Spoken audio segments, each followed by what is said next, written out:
사랑하는 성도 여러분, 오늘 이 자리에 함께하신 모든 분들께 하나님의 크신 은혜와 평강이 함께하시기를 주님의 이름으로 축복합니다. 우리가 살아가는 이 세상은 때로 너무나 복잡하고 이해할 수 없는 일들로 가득 차 보입니다. 하지만 이 혼란 속에서도 변치 않는 진리가 있습니다.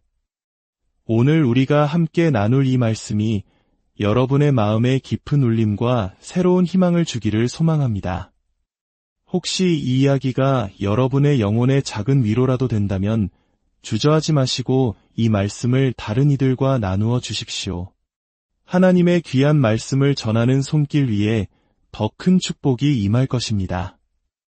또한 저희 채널을 구독해 주시는 것은 저희가 이 사역을 계속해 나가는 데에 정말 큰 힘이 됩니다. 자, 이제 마음을 열고 하나님의 음성에 귀 기울여 보겠습니다. 지금 우리가 발딛고 서 있는 이 세상에 또 다른 왕국이 오고 있다는 사실을 알고 계십니까? 성경은 우리에게 분명히 말씀합니다. 그 새로운 하나님의 나라가 임할 때 올바른 삶을 살며 이 말씀을 배우고 시련과 고난을 통해 정결하게 단련되어 마침내 예수 그리스도를 닮아가는 자들에게 놀라운 약속이 주어진다고 말입니다. 예수님께서는 마태복음 25장에서 이렇게 말씀하셨습니다. 내가 나의 왕국을 이 땅에 세울 때 어떤 이들에게는 5고을을 또 어떤 이들에게는 10고을을 다스리는 권세를 맡길 것이다. 지금 이 세상은 인간의 왕국입니다. 우리의 힘과 지혜로 다스려지는 불완전한 나라입니다. 하지만 예수님께서 다시 오시는 그날, 그분은 당신의 완전한 왕국을 세우실 것입니다. 그리고 그 나라에서는 모든 것이 바로잡힐 것입니다. 모든 눈물이 닦이고 모든 아픔이 사라지며 모든 것이 올바른 질서 속에서 회복될 것입니다. 어쩌면 여러분은 주위를 둘러보며 과연 그런 날이 올까? 의심할지도 모릅니다. 하지만 우리는 반드시 기억해야 합니다. 언젠가 이 땅의 모든 나라 위에 새로운 왕국이 임할 것입니다.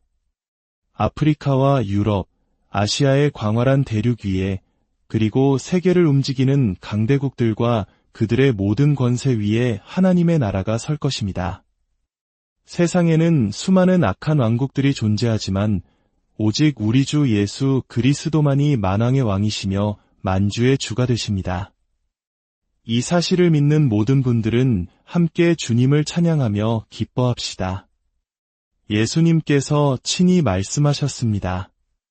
내 나라는 이 세상에 속한 것이 아니니라. 그렇다면 그 위대한 나라의 백성인 우리에게 하나님께서 진정으로 원하시는 것은 무엇일까요? 수많은 재물일까요? 아니면 우리의 가장 소중한 것을 바치는 헌신일까요? 구약의 미가 선지자는 미가서 6장 8절에서 그 답을 명확하게 제시합니다. 복잡하게 얽힌 신앙의 여정을 단 3가지로 요약하며 하나님께서 우리에게 무엇을 원하시는지 보여줍니다. 선지자는 이렇게 외칩니다. 주님께서 원하신다면 제가 수천 마리의 양을 제물로 바치겠습니다.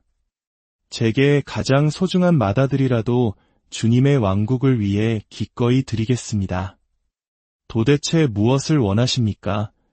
그러자 하나님의 음성이 들려옵니다. 내가 내게 진정으로 원하는 3가지를 알려주겠다. 첫째, 정의를 행하는 것. 둘째, 인자를 사랑하는 것. 그리고 셋째, 겸손하게 내 하나님과 함께 동행하는 것이다. 첫 번째, 정의를 행하는 것은 하나님의 눈에 선한 일을 하는 것입니다. 세상의 기준이 아닌 하나님의 말씀에 따라 올바르고 바르게 살아가는 것을 의미합니다. 두 번째, 인자를 사랑하는 것은 그 선한 마음을 우리 이웃에게 흘려보내는 것입니다. 자비와 긍휼의 마음을 품는 것입니다. 다른 사람을 쉽게 판단하고 나와 생각이 다르다고 해서 비난하며 미워하는 사람이 되지 않는 것입니다. 하나님께서 우리에게 끝없는 자비를 베푸셨듯이 우리도 다른 사람에게 자비를 베풀고 또 베풀고 끊임없이 베풀어야 합니다. 용서하고 또 용서하며 사랑하고 또 사랑하는 삶, 그것이 바로 인자를 사랑하는 것입니다. 그리고 마지막 세 번째는 이 모든 것의 기초가 됩니다. 바로 겸손하게 하나님과 동행하는 것입니다. 우리가 선을 행하고 자비를 베풀다 보면 어느새 스스로 위롭다고 여기는 교만에 빠지기 쉽습니다. 마치 자신이 무언가 대단한 사람이 된 것처럼 착각하게 됩니다. 그래서 하나님은 말씀하십니다. 겸손히 걸으라. 이것이 얼마나 중요한 가르침인지 모릅니다.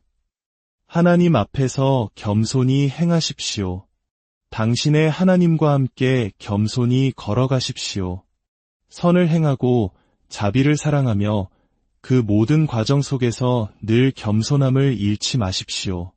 하나님께서 당신을 어디에서부터 이끌어내셨는지 결코 잊지 마십시오. 예수님을 알기 전 우리가 얼마나 추하고 연약한 존재였는지 기억하십시오. 어쩌면 우리는 여전히 여러 면에서 그때와 다르지 않을지도 모릅니다. 그렇기 때문에 우리의 신앙에는 반드시 겸손함이 동반되어야 합니다. 결코 높은 자리에 앉아 다른 사람을 내려다보는 교만한 신앙인이 되어서는 안 됩니다. 만약 주님께서 내 곁에 계시지 않았다면 나는 지금 어디에 있었을까? 이 질문을 매일 스스로에게 던지며 겸손히 주님과 동행해야 합니다. 만왕의 왕이신 하나님께서 이렇게 말씀하시는 것은 참으로 놀랍습니다. 나는 나만의 백성을 가질 것이다. 그리고 그들은 시대가 아무리 압도적으로 어두워져도 나를 사랑할 것이다. 내가 그들에게 바라는 것은 오직 한 가지, 기뻐하며 선을 행하는 것이다. 이것이 무슨 의미일까요? 성경은 우리에게 싸울 때가 있고 울 때가 있으며 슬퍼할 때가 있다고 가르칩니다. 그렇습니다. 불의에 맞서 싸워야 할 때가 있습니다.